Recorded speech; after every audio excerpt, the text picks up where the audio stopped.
all the things that we know ultimately serve to increase inflammation, making it even harder to make better decisions moving forward.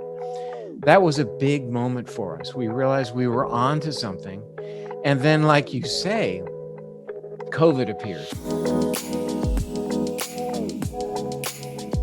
All right, Dr. David Perlmutter, I am thrilled to welcome you to the Better Podcast. Welcome. I'm delighted to be here, and I'm thinking back so long ago when we first met, which was on Clubhouse. I saw your name and Yes. reached out, and here we are. Yeah. And I was saying to you just in the pre-chat, your and your son, Dr. Austin Perlmutter, the weekly Clubhouse chats that you host are the highlights of my week. It's part of the Oh reason why my I'm on gosh, that's Clubhouse. such a compliment. Thank you for that. Yeah, you're welcome. So, we are going to talk today about your book, Brainwash. And it was released January 2020, so a little over a year ago now.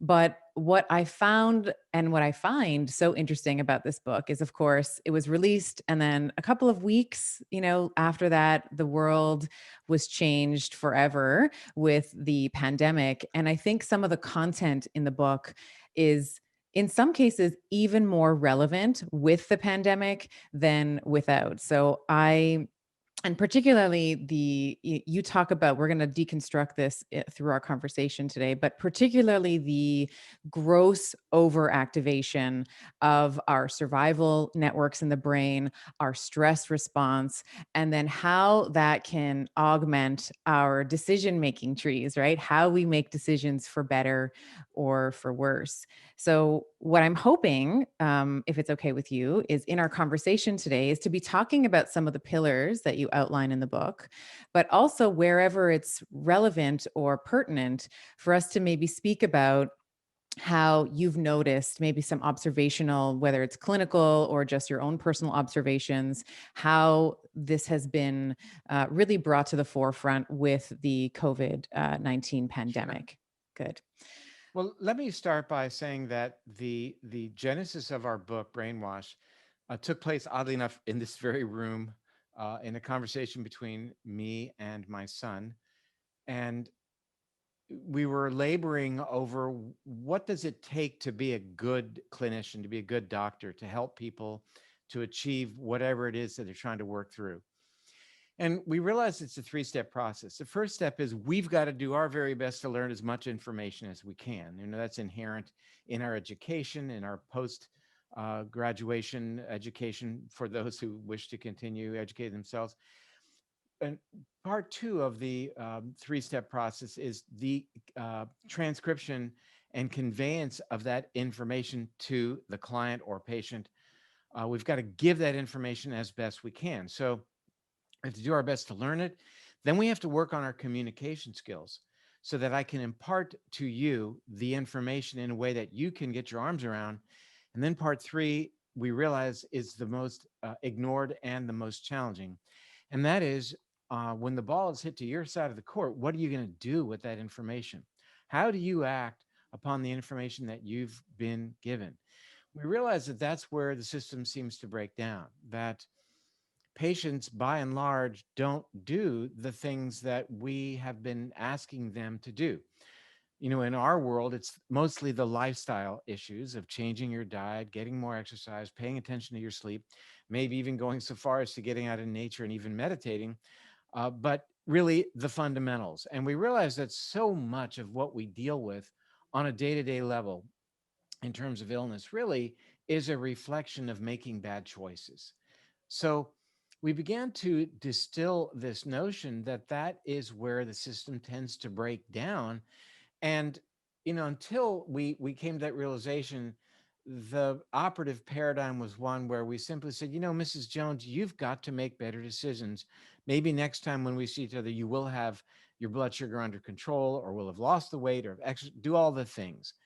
And it was very much a finger pointing exercise between doctor and patient, blaming the patient. We realized that is not appropriate. It's not appropriate because it's not the patient's fault by and large. And that was a big moment for us when we were sitting here talking about this. We realized that as we began to deconstruct the decision making process, we realized that it's really wrong to blame people for making these bad decisions, knowing full well that when they go home and look at themselves in the mirror, they're blaming themselves as well. Why can't I blank? Why can't I exercise? Why can't I stick to the diet? Why do I crash and burn at 5 o'clock and eat the bad things that I do? And we really wanted to look very closely at what it takes to make good decisions.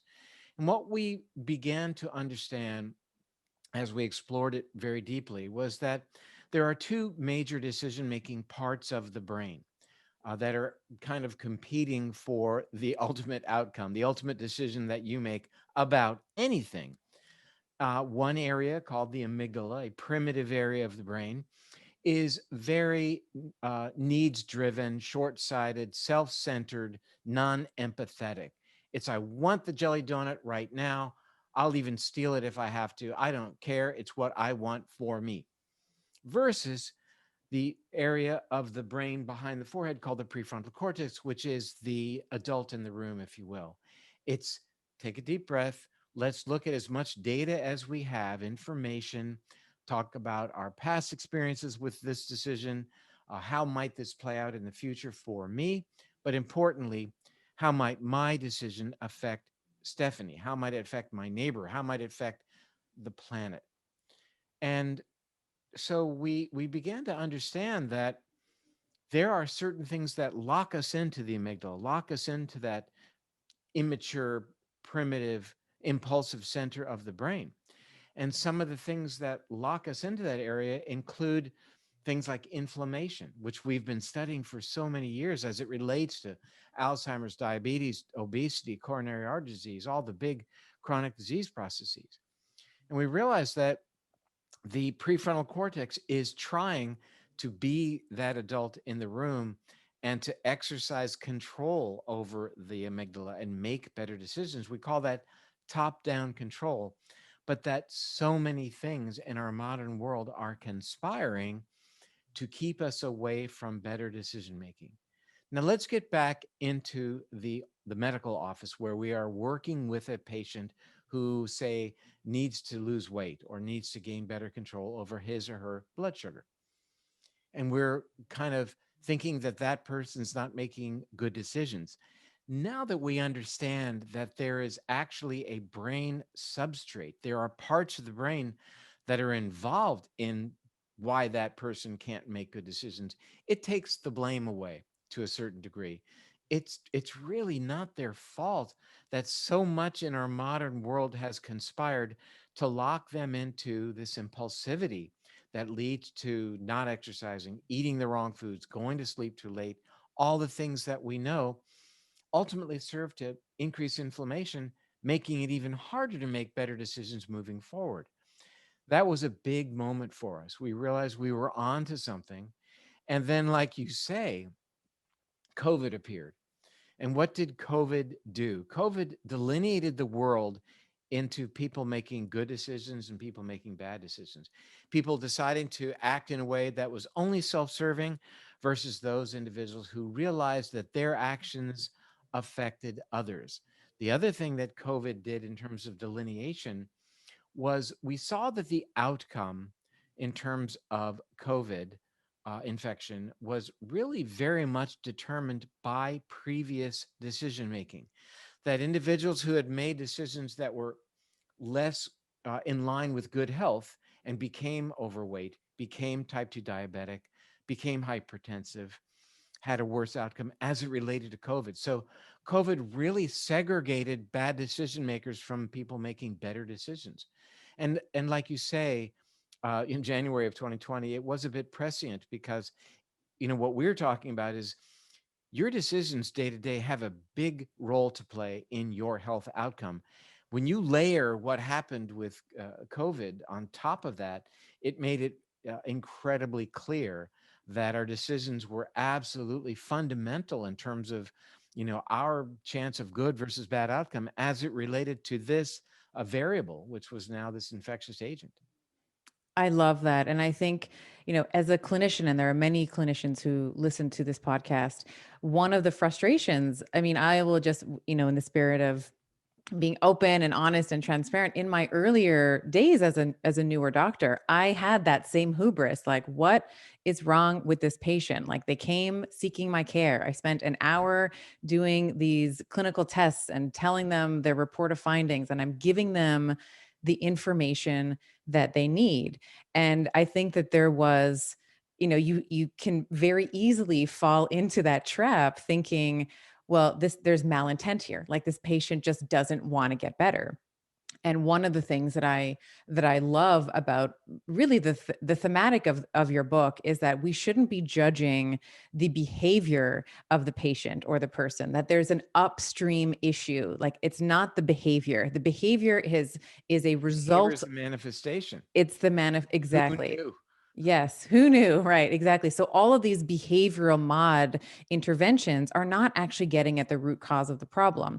And, I think that you so eloquently just described, the amygdala and the midbrain versus the, newer area of our brain, the prefrontal cortex. And in my training, it's our humanity. Like, that's what makes us human. And one of the big, my some of my mentors in the functional neurology world will talk about this idea that the one of the main roles of the prefrontal cortex is this idea of inhibition. So you have the amygdala, the child, right? Like you were talking about, like, I want the donut. I want the donut. I don't care what I got to do to get the donut. And then you have the adult that's like, okay, honey, like, I know you want the donut, but why don't we do some, squats or something? Like, why don't we do something to earn the donut, or whatever it is. So you have this adult that's inhibiting these lower brain centers that is going to allow for these better decisions. Yeah, we tend to. Let me use a metaphor here that I think will make it very clear, and that is in the doctor patient or healthcare provider client interaction, we tend to think that we're going to hit the ball over the net, and then it's up to that other individual to then it's their turn. I think that we should both be on the same side of the court and working, working together as opposed to it being one way and then waiting for that response. And again, recognizing what you just said, I think is really very important, that there are so many things that are keeping that individual away from the ability to make those decisions. And here's a real world example then. Patient is coming to see you with type 2 diabetes, and what they would typically get here, it's a new doctor, what am I going to get? They're going to walk out of the office with a good diet, whether it's ketogenic or at least it's low carb, whatever that doctor thinks is going to be helpful for that diabetic. But darn well that that patient has gotten that diet or other diets countless times with other healthcare providers, and they don't work. Why don't they work? Because that individual doesn't have the decision-making tools to implement that or any other good information. We have to come upstream and work first on the decision-making process. Then we can layer on all the great stuff. But until we work on their decision making process, we're not going to make progress. So it might be that you say to this individual that, you're probably expecting a diet, but we'll get to that. What we need to work on is getting you in a better frame of mind such that the information I give you will be better you'll be able to implement more readily. And it might be that this week, until I see you again, or 2 weeks, we're going to work on your sleep, for example. Now, that's going to raise eyebrows. Well, I'm diabetic. Why are you concerned with my sleep? Well, we could talk about the relationship of lack of sleep to insulin resistance, but more importantly, we could talk about the relationship of poor sleep in terms of its length and its quality and how that relates to decision making. How even one night of non restorative sleep activates the amygdala by as much as 60% increase in terms of its impulsivity activity, in terms of decision making, just one night. We all know that when we stay up late and don't get enough sleep, our food choices the next day are crappy. We eat junk food because we just can't get our arms around bringing online that prefrontal cortex, the adult, and then making better decisions. We know that people who chronically don't get enough good or restorative sleep will consume as much as 300 extra calories per day. which adds up to about a pound of body fat in about 10 days. So this isn't, and what does that do? You gain weight, then you develop sleep apnea, you sleep more poorly, you make even worse decisions. It's a feed forward, terrible pun, cycle. But that said, let's find an on ramp for better decision making for each individual. And in a person whose primary problem may well be diet related, the on ramp is not going to be to give them a better diet. It will be as useless as it's been in the past. Let's talk about getting out into nature. Maybe we'll try 20 minutes of meditation each day. One of the biggest traction points that we have leveraged is sleep. So incredibly important for reducing inflammation, reducing cortisol, both of which have a huge effect directly on disconnecting the prefrontal cortex from its ability to exercise this top down control and reining in the amygdala, this parent in the room, if you will. Yeah. And it's sort of like you always hear like neurons that wire together, fire together, but the opposite is also true, right? Neurons that fire apart will begin to wire apart. So the longer that you have this, and we're going to talk about this disconnection syndrome, which is a syndrome that you present in the book with all of the different tentacles, if you will, or tributaries, if you will, of a river leading into this Right now, I big. have an octopus in mind. I got the tentacles and the suckers. Man, it's a great, it's a great metaphor. So we have this disconnection syndrome, but there are low level ways, like there's the low hanging fruit, if you will, that we can begin to hack into this. And if I extrapolate a little bit, and you can tell me here if I've gone too far, but what I think you're trying to do here is you're trying to hack the parasympathetic nervous system, because what happens in modern day, and we can begin to sort of wade into the waters of what are some of the modern corrosive behaviors and activities that are killing our ability to make better decisions. But what I observe is that people are always in this state of threat and this sympathetic tone, like this sympathetic dominance, and there's not the you don't and while I believe that the sympathetic nervous system is brilliant, it is essential, it's also just supposed to be there for a short delta t, like it's supposed to be in and out, right? But you're driving all the time, you're going to a job that you hate, you have a toxic family relationship, you're eating the sugary jelly donut, or you're not getting enough just generalized low movement, and you're in this kind of stress response, this chronic low grade inflammation that you talk about in the book. So let's well, first let me ask you, is that a am I Workable on model. yeah, is that a workable, are we trying to move, is it that you're trying to sort of hack into the parasympathetics here by getting out in nature and having more movement? Is that a reasonable Oh, assumption? it's right on target. And when you think about what you just described in the context of our last year, the world conspired to make us be really locked into a sympathetic existence, where day in and day out we've been threatened. The next shoe is going to drop, and there'll be a variant that the immunizations are not going to work again. Whatever it may be, every day it's something new to add on that really ends up amping up our fight and flight activity, our fear of what's going to happen next. And what does that do? Well, it acts to destabilize us through multiple mechanisms. Yes, it activates the creation of this chemical called cortisol, which changes the array of bacteria that live in the gut. It destabilizes the gut lining, making it more permeable, and that then amplifies inflammation. In addition, it plays a significant role in dysregulating our metabolism such that we are much more predisposed to insulin resistance and elevated blood sugar, paving the way for us to become type 2 diabetic. It also leads to the increased production of body fat, and certainly the lifestyle choices that we make are in a stress condition are not as salubrious as they could be if we were in a different state of mind, if you will. So step one is to recognize that the world is fanning the flames of our stress, and we are being taken advantage of by news media, by social media, by really so much of our day-to-day experience that we can regulate, that we can put into appropriate context and deal with. The important step one, though, is to realize that it's happening. Step two, realize how threatening it is for us. And then step three is to deal with it and make the changes that we talk about in the book. But, make no mistake about it. Whatever affiliation a person might have in terms of what news feed they is directly going into their brains, whatever right versus left, it still captivates us by amplifying the sense of doom and gloom, and that's what sells. That's what keeps us coming back for more. It is, in every sense of the word, addictive.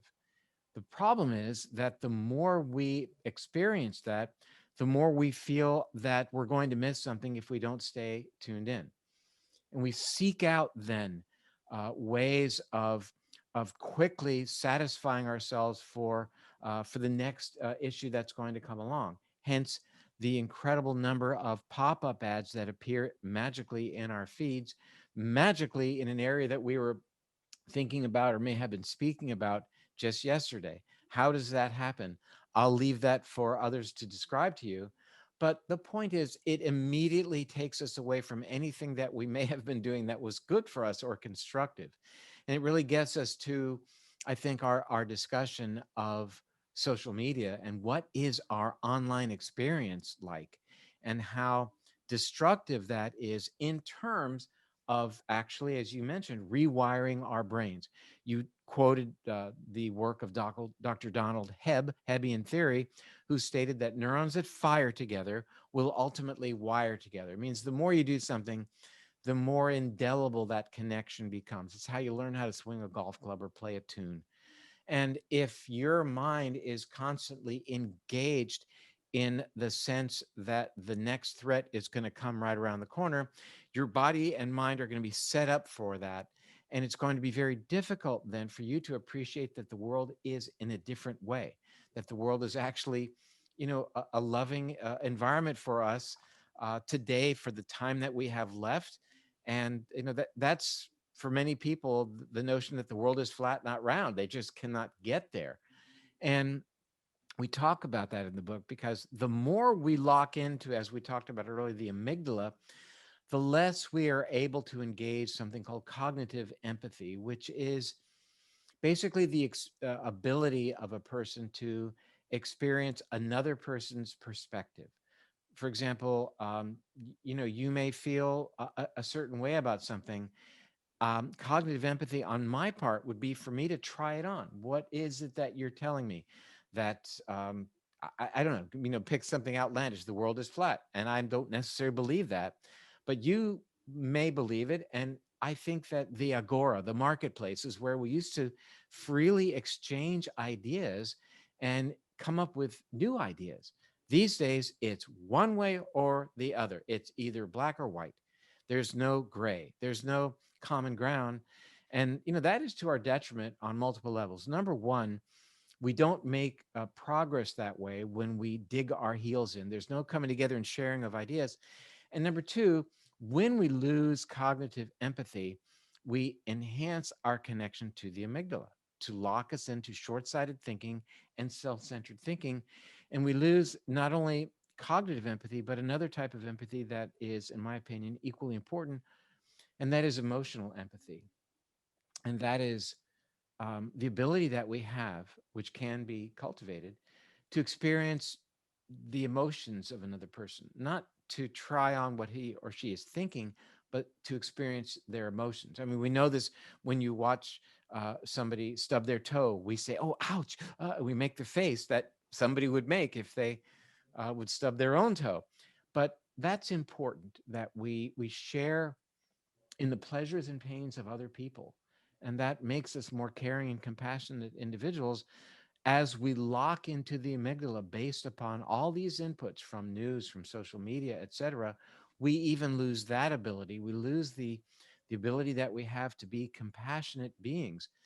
And that really motivated us to continue working on this book when we realized that when you are distanced from the prefrontal cortex, a lot of things happen that aren't good. We cannot plan for the future. We cannot experience cognitive empathy, emotional empathy. We become very narcissistic, locked into the world revolving around ourselves. And right now, as you and I have this conversation, we need to function as a global community more than ever before in the history of our planet if we are going to move ahead and move past this whole COVID thing. Because truly, when we have, and I'm hoping you'll see the segue, if we have a need to develop, let's say, herd immunity, where there's a time where everyone on the planet, or at least whatever the magic number is, 70%, has immunity, that allows us to achieve a lower than one R naught. The R naught has to be less than one to allow us then, or to allow the virus to not be able to gain foothold in enough people that it continues to propagate. That said, it's not Canada, it's not the United States, it's not North America, it's not the Americas. It is truly the globe. Unless you are willing to lock down and not have interaction with anybody else, vis-a-vis New Zealand, which pulled it off because they were able to achieve an R naught less than one. But if we're going to do this as a global community, we've all got to be in this together. And it's challenging to hear that statement, we're all in this together, when really we could be doing a lot more as a global community in the face of this challenge. And it's basically bringing on board the prefrontal cortex to do the right thing for myself, for you, for everyone around, and even doing the right thing for our planet from even an environmental perspective. And I think that that's so well said because I think it's easy for someone listening. You said if someone stubs their toe, we go, like if you see, your child or a little, scrape their knee and they're crying, like our mirror neurons are like, oh, baby, like that must have hurt so much. You must be, you must be so scared. But it's almost like these mirror neurons, we can't, or we're losing the ability to engage them in some of this global discussion that you're referring to. And then when you are locked into the amygdala, as you were so eloquently describing, there's this cognitive dissonance that happens. So any type of information that runs contrary to the schema that you have already predetermined to be, I'm using air quotes here, right, you completely disregard it. And one of the things that I really appreciated about this book was that is not science, right? Like science is a conversation. And if, for example, like the flat earthers, if someone was like, no, this is the evidence for it, you'd look at the horizon and it should, whatever um, evidence that they present. I think that I may not necessarily agree with them, but I would be really curious to understand what deduction, how they came to that decision and whether any of that is relevant. And that is the scientific method. And what I think that, we've seen is there has been these, as you said, like grinding your feet in, you're grinding into your position, you're digging your heels in. That was the digging your heels into your position. And that's when science comes to a halt. And that's not, people say the science is settled. And it's like, that's an oxymoron. Like the science is not dust. It doesn't settle. It's a continuing conversation. And as more relevant data comes to fruition, that should be integrated and built up on top of whatever base theory we're working on. Yeah, And and I will say that there's always criticism when you change your opinion. And yeah, yeah, I yeah. mean, especially if you're a scientist. I mean, I've been so challenged by people saying, Dr. Perlmutter, you told us that we should be on a low fat diet. Answer is, you're right. I did say that. It was 20 to 25 years ago. And I was going with what the best science was telling us, the New England Journal of Medicine, and come to realize that was highly influenced by industry, and that the sugar industry wanted us to go on a low fat diet and eat more carbs, eat more sugar, whatever. We don't have to go into that. But my point is, I changed my messaging, and the criticism for changing my position on certain topics um, is overwhelming. But that's what you want scientists to do, to look at the best available evidence and then opine based upon what you see. And these days people say, don't let good factual material get in the way of an emotional decision. The truth is, we need facts and we need science, and we need to be dynamic in our outreach in terms of being comfortable, able and comfortable to change our messaging based upon the input, which for me and obviously for you is science. But inherent in that is the fact that it's going to change with time. In my medical training years ago, we were told that humans did not have the ability to grow new brain cells. That I was was taught off that the too. table. I was taught that And too. Yeah. it wasn't until the late 1990s when Dr. Erickson proved that in humans we were experiencing neurogenesis, a wonderful term, and that beyond that, another Dr. Erickson, unrelated, demonstrated that in fact certain lifestyle choices can enhance that activity, that we can grow new brain cells. My gosh, that was a challenge. I mean, when I read it, I thought, really? And then the science, of course, has evolved to indicate that that is true. There was a time when we were told that your DNA is locked in a glass case and it is a one-way street, giving out information. DNA, mRNA, ribosomes make proteins, one-way street, and that nothing influences our DNA. Now we live in a world where we're talking about the epigenome, and we realize that every food we eat, every lifestyle variable is playing upon our epigenome and nuancing the expression moment to moment of our DNA. That is categorically opposite of my original belief system, inculcated in my mind by people who knew their stuff and were great scientists. So we really have to be, the word is open-minded, and it's not just we who are involved in scientific pursuits, but I think everybody should just take a deep breath and maybe become good listeners a little bit and realize that that's the best thing we have going here, is to work together on the same side of the court and not see each other across a fence, or here in America it's across the aisle in Congress. Where we have an aisle where we have Republicans on one side, we have Democrats on another side, and they're segregated by this aisle. And that even makes it worse in terms of them ever being able to communicate and share ideas. Yeah.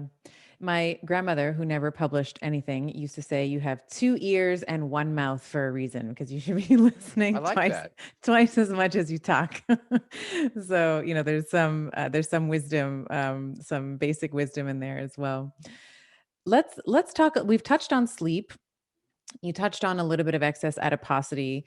Let's talk a little bit about food, because this is one of the areas that I see, giving someone a new diet, as you've already said, is not necessarily the answer, but people really get tripped up because when you talk about having a carbohydrate appropriate diet, whatever that might look like, for the patient, I often hear, but I'm not eating sugar. Like I don't have sugar, right? But then you sort of look at maybe a food journal or something, and they're having canned tomato sauce, and which is of course filled with sodium and sugar, and the canned, any canned food really has a lot of, I call them sneaky sugars, because it doesn't have sugar on the label. I run a ketogenic program for women, and I have a sort of a cheat sheet for them to take to the store. There's like last time I revised it was like 100 and I think it was 32 different words for sugar. It's like, and they have like really sexy names too. It's like Yeah. malto, it's like these beautiful, like, oh, that sounds like it's so good for me. Nectar, agave Yeah. nectar. I love Nectar that of the one. gods, What could right? be Yeah. wrong with that? Yeah, 70 to 90% fructose. right. Looks good to me. Yeah, yeah.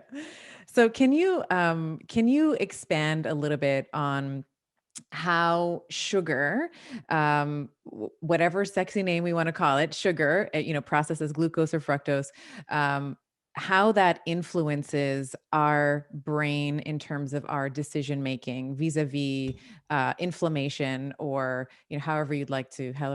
expand on it. Well, there are a couple of dots that need connection here, and um, it'll take a little time, but that's okay. So everybody has a sweet tooth. That's deeply ingrained as a survival mechanism. Eating sweets in times of food scarcity was important because the sweets that we would find as hunter gatherers were sweets that contained both glucose and fructose. And the real signal was fructose, not glucose. In the short run, glucose elevates insulin as a response, but it's really the fructose that does the damage. And it used to be a survival advantage in that fructose told the body that we're getting ready for a time of food scarcity. Why? The fruit ripens in the fall to prepare us for the winter, and humans and other great apes, select primates, have a mutation uh, in what is called the uricase genes, the genes that make an enzyme that breaks down uric acid, such that when we consume fructose, ultimately it becomes uric acid, telling our bodies make fat, store fat, don't use fat, and make glucose for the brain because we're coming up to a time when there's food scarcity. So, in a very real sense, in our ancestral days, it was survival of the fattest. Now, not that being fat was ever an advantage, but the ability to make body fat and to store body fat was an advantage. Not only people who, or even the primate ancestors that survived, were fat, but they were fatter than those who did not survive by virtue of the fact that they could not store fat because of this their lack of ability to make uric acid from fructose. So that said, we all carry this uricase mutation such that when we consume fructose, fruit sugar, what was a survival mechanism now, coding for making fat, is now killing us. So the consumption of fructose, though it was advocated in recent years because it does not immediately have an effect on insulin levels, that's true. But make no mistake about it, it dramatically affects insulin in terms of leading to insulin resistance, type 2 diabetes, increased body weight, increased lipogenesis or creation of fat in the liver, increased inflammation, and even hypertension. Those are the downstream effects of fructose through what is called uric acid. Until recently, and in fact, I would say even now, most healthcare providers think about uric acid only in the context of gout or kidney stones. We now know that uric acid is a danger signal, a stress signal that we're about to have a time when we're not going to have food, so better make body fat. That's all. This is now just becoming unraveled. I'm actually writing a book about this. So when we realize how powerful a signal is to our physiology, fructose is telling us to prepare for food scarcity in the context of the notion that more than 60% of the processed foods available in the 2 million prepared foods or processed foods on the grocery store shelves here in North America have added sweetener, mostly derivatives of high fructose corn syrup or high fructose corn syrup in and of itself. It's a scary notion. Again, it's hacking into our desire for sweet. Nobody can tell you they don't have a sweet tooth. We do have a sweet tooth. A craving sweet or wanting, at least desiring sweet, is like desiring to reproduce. It's built into our system such that it's a primal instinct allowing us to survive. And that's being preyed upon and played upon by industry by making these foods that contain sugar. And what is table sugar even? 50% fructose. High fructose corn syrup, 50, 60, maybe even higher percentage of fructose. So it's really the fructose that, from an evolutionary perspective, was such a powerful survival tool for us to find fruit. And now the environment has changed.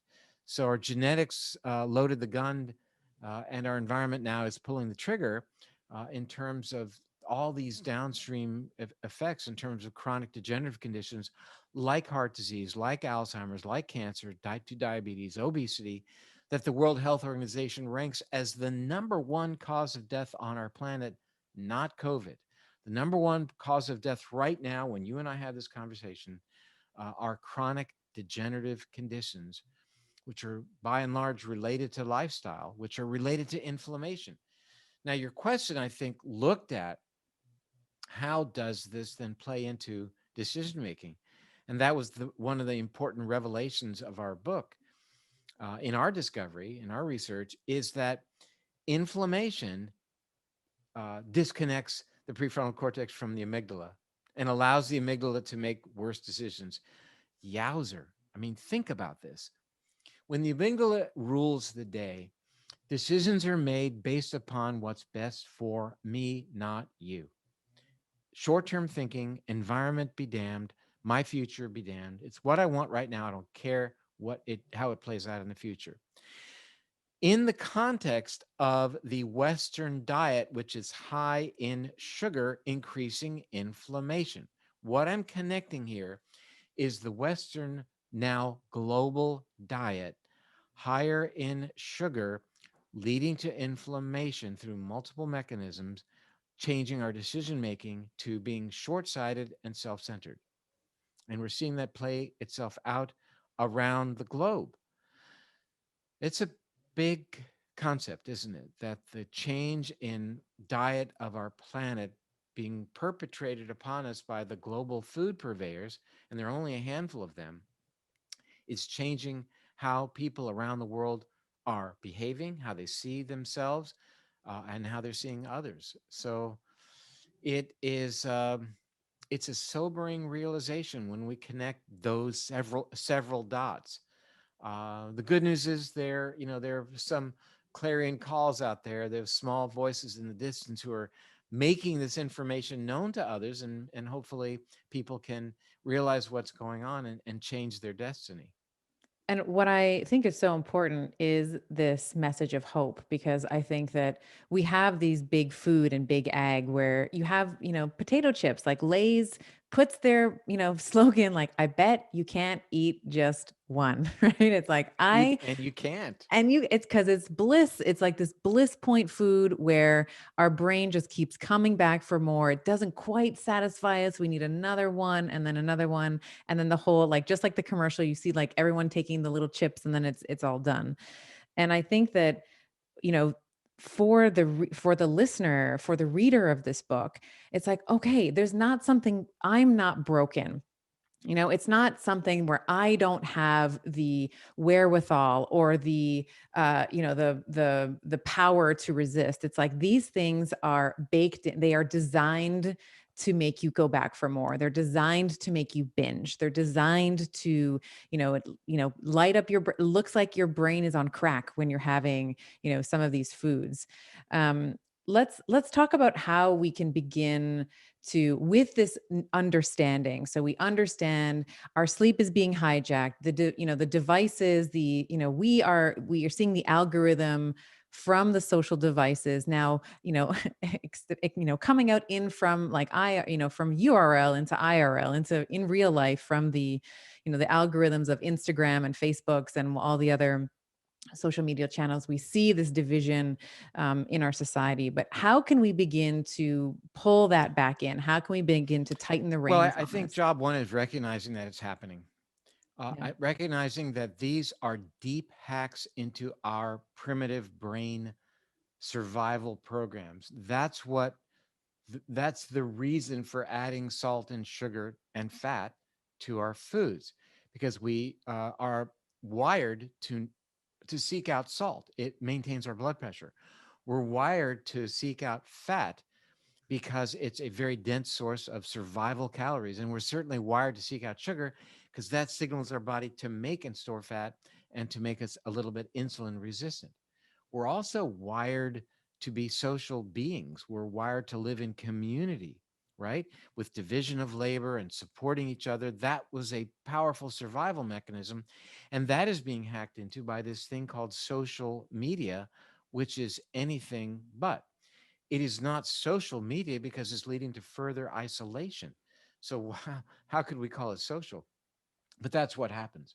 We are just desperate for the next post so that we can see how many likes that we get, and the interactions that we get on any number of platforms that are out there.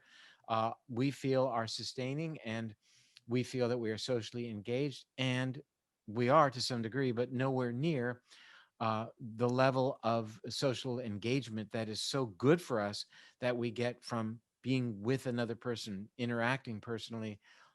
Even what you and I are doing right now is far more therapeutic for us, if I can use that term, than the mindlessness of hoping we get enough likes and thumbs up or whatever it may be. Those things that we watch, we see functional MRI scans being done on people being shown images with the number of likes displayed. We watch the changes that happen in their brains. And it is just as you mentioned before, it stimulates areas of the brain that deal with um, dopamine production and the sense of satisfaction. And really, we crave more. That's what dopamine is all about. It's the craving and its subsequent momentary satisfaction. We're led to believe that we can become satisfied when we buy whatever the next thing is that we think we need to buy because it pops up. And we're never content because we never can buy enough to satisfy ourselves. And that's what being content is all about, is having enough. Our online experience constantly bombards us with the notion that we do not have enough. We need to buy the next hottest color of lipstick. That car is the one that the sexy people are driving. That guy's wearing that really cool wristwatch, and look at the babe on his arm. All the stuff that we think if we do that, then we're going to be satisfied, and we're not. So it's the notion of distancing ourselves from this external sense of satisfaction and finding satisfaction with where we are right now. And it means turning off the computer, the iPhone, your smartphone, your pad, the television, all of these inputs, and trying, at first, it's going to be an effort to become comfortable with not having that input, that powerfully destructive input. Don't get me wrong, there's an upside to our technology. The internet is an incredible democratization of knowledge. I'm all in favor of it. We write books based upon using the internet for research. It's terrific. But we developed, as you mentioned earlier, the acronym of time, test of time, TIME, about the internet experience. T, how much time are you going to allocate for what you want to do online, whether it's to connect with friends from high school or research, some biochemical pathway, whatever it is, or buy something that you think you need, whatever it is. TIME. Is it intentional? What's your goal? What do you plan to do? If this is your goal, great. But don't click the pop up and go off into who knows where, the rabbit hole where you are lost. M, are you mindful while you're having this experience? Are you keeping in mind what your experience, what your feelings are right now?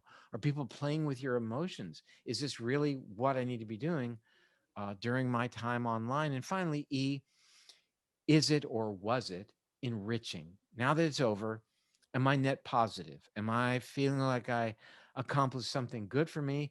Or do I feel really crappy now that I just spent that 2.5 hours of my day are gone now because of what I just did online? And what do I have to show for it? It's really important, and we talk about in the book, that there's a lot you have to accomplish in the day. If you value things like exercise, getting out in nature, preparing your food, meditation, all of the things, so that, when we recognize that 40% of the time, at least in America, that people are awake, they're doing something in front of a screen 40% of the day.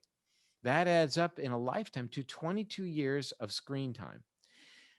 Say about that what you will, but I will say one thing, and that is, when you're doing one thing, you're not doing something else. So with 40% of your day already dedicated to being in front of a screen, where is there time for meditation, exercise, preparing your food, interacting socially with other people, being in nature, things that are going to help rewire your brain back to the better decision maker, where you and I started today? And those things are things that people typically say, well, I will find time for exercise tomorrow. And I would say, Don't find time for exercise or meditation or other things that are important. Do not find time for it. Make time for it. Find time is, well, if there turns out to be a spare half hour somewhere, I'll jump on the elliptical machine. No, from 2 to 2:30, I'm going to be on the elliptical machine. Or from 11 to 11:45, I'm going to walk outside with my next door neighbor, or whatever it's going to be. From 5:30 till 6:15, I'm going to be working on preparing fresh food for dinner for myself and my significant other, whatever it may be. Not find the time, because if you find the time, then it's fast food. Then it's, I'm still online doing something that really is important. If you apply the test of time, especially the enrichment part, did you really find that you are better off now that you spent that 3 hours down a rabbit hole learning about something, or just mindlessly doing something? Um, that's where it really matters. So it's about prioritization. Right. And I think that that's probably one of the most important pieces of the book is what is the opportunity cost? Because you said it. If you're doing the social media, if you're mindlessly scrolling or you're using it as a self-soothing mechanism, you're not doing something else like the meditation, like the exercise or the walk in nature or the getting the sunshine and the listening to the birds chirp. Like you're not rewiring that prefrontal cortex so that it can inhibit the lower brain centers like the amygdala. And I think that that's something that I don't think enough people will consider is what is the opportunity cost here? What am I losing by engaging in this activity? And you can kind of take it out to like another 30,000 feet and you can say, okay, at the end of your life, when we think about the top 5 regrets, of people on their deathbed, it's like, I wasn't who I was. I wasn't happy enough. I didn't enjoy the moment. These are principles that you're teaching in the book. And the good news with this book is that as you lay out, you sort of the whole book is sort of building up to this 10-day plan where you just make these small little changes. Like it's not like, okay, here's the ketogenic diet. I'll see you in a month, right? It's like, okay, Good like luck with that. good Test your luck with that. ketones. Yeah, see you in a month and we'll see how much, see what your blood glucose looks like. But it's like, okay, today you're just going to limit, you're just going to limit your media today. It's just one day, right? And we can all do something for one day, You right? can keep a gratitude journal. Yeah. You can Yeah. stop having coffee after 2 p.m. Mm, These are little inroads, but they build upon each other. And so that by not having coffee, I don't know, I picked that, but maybe you'll sleep better, or you don't watch TV at night, or you wear amber glasses if you must. And then you sleep better. And then the next day, you're going to have a little bit more ability to make a better decision. And that might then open the door to a little bit of exercise. Who knew? And before you know it, life gets better, and it's less involved in people being, of your decision making being sold to the highest bidder, and you finally regaining control. When you said birds chirping, I have to tell you where my mind went, though I'm trying to be as mindful as I can be. um, we have a mockingbird in a bush in the driveway, and every morning when I go out, I hear this mockingbird. It's just the most wonderful thing, and I've never heard the birds until quite recently, and I know they've always been there. yeah. And to stop and just listen to that, I hate to use the word nectar because we use it kind of in a negative connotation Yes, the before, but it agave. is Yes, yes. maybe ambrosia then. Yeah, yes. The food of the gods, not the drink of the gods. But Yes. there's so much out there to just stop and appreciate. And is it selfish because it's helping me? You bet. Is there anything wrong with that? I don't think so. It ultimately allows me to hopefully be able to practice compassion in my life. And the Dalai Lama said that if you want others to be happy, practice compassion. If you want to be happy, practice compassion. So hey, is it self-centered? Yeah, I guess it is, because I want to be happy. And all these things allow you to tap into the gift, and that gift is the prefrontal cortex. Everything in the world is conspiring to keep you out of that area, to keep you out of the gift, and lock you into making decisions that aren't necessarily in your interest, but are in the interest of others, for whom, who want to manipulate your decision making. And it's a heady concept. I get it, but I would simply ask your viewers to take a moment and ask themselves about their decision making and what is their day like, and is it really, are you getting as much out of it as you could? And I would submit that we can all, yours truly very much included, continue to make these changes and to implement these tools to really achieve, like the Dalai Lama said, a level of happiness based upon how we're treating other people. And, as getting back to, as you and I started our conversation today, now more than ever. Yeah. And I think, I think that we need to, I'm a big word nerd. So I think that we need to find, I think that the word selfish in and of itself implies narcissism. It has you go all the way, you oscillate all the way to the end of one continuum. And it must be if you're selfish, you must be the worst.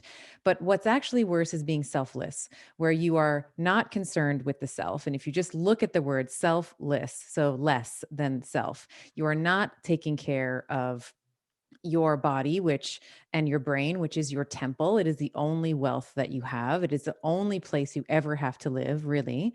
And if you're being selfish, concerned with the self, there I haven't quite found the word yet, but there needs to be a redefinition of, I think it's okay to be selfish. I think it's okay to put up boundaries like you're talking about. I'm going to put up a boundary around my 2 to 2:30 p.m. in my calendar today for the elliptical, or the post workout meditation, or my little joy in the morning, which is my little espresso cup. I go sit outside, I listen to the birds chirping, I smell I smell the trees, and I'm like, ah, what am I worrying about again? Like, I have this, I get to smell, and I know we didn't get to talk about this, but you talk about, the scent of being out in nature, these sort of compounds, these phytoncides, if I'm pronouncing it properly. Yeah, correct. Yeah, that sort of make up the aromatics of, essential oils. Like whenever I go for a walk, there's sort of a green belt. I'm in a city, but there's like a green space that I go to often. I look up at the trees, and you look at the like, they look like it's like all the little dendritic, branches. I'm like, ah, like what am I worrying about again? Like these trees have seen much worse. Like they've seen, so much, and they're so wise. And yeah, it sort of brings me back home in a way. Well, we talked about this notion today of disconnection, and we talked about it in the context of being disconnected from the prefrontal cortex, such that the adolescent is running our lives in terms of, I want it now. It's for me, the me generation, Mm. and we can reconnect, and then we can reconnect with people around us, and we can reconnect with the planet and be better stewards of the planet. We can reconnect with good expression of our DNA. We can reconnect with the intent of our gut bacteria to keep us healthy.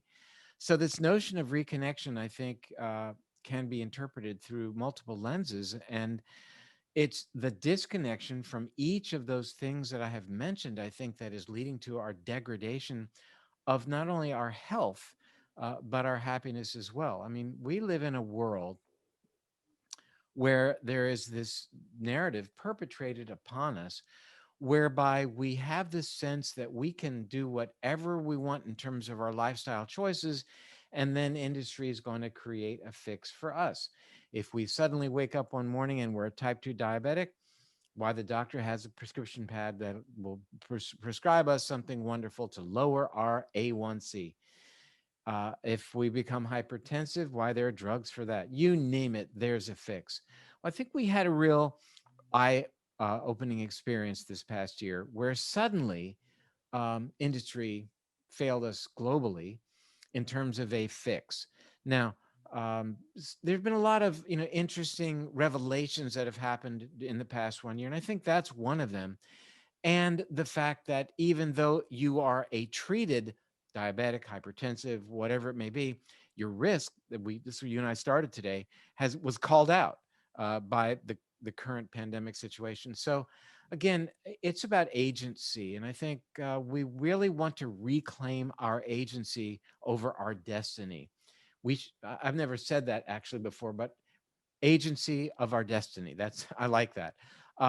Because we've offloaded it, and we've been convinced that offloading our decision making to others, be it pharmaceutical, whoever, will be in our interest. And we really need to reclaim that, because in reality, we've been confronted with situation. Now we know that there's limitation in terms of what uh, modern medicine is able to do. We talk about the healthcare plan for the population. What are we going to do for the healthcare of, in this case, America?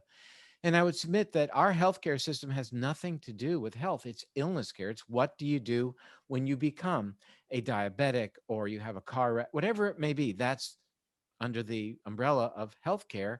That's the health part, which isn't health, it's illness. And what about the care part? Where is the care in that whole equation?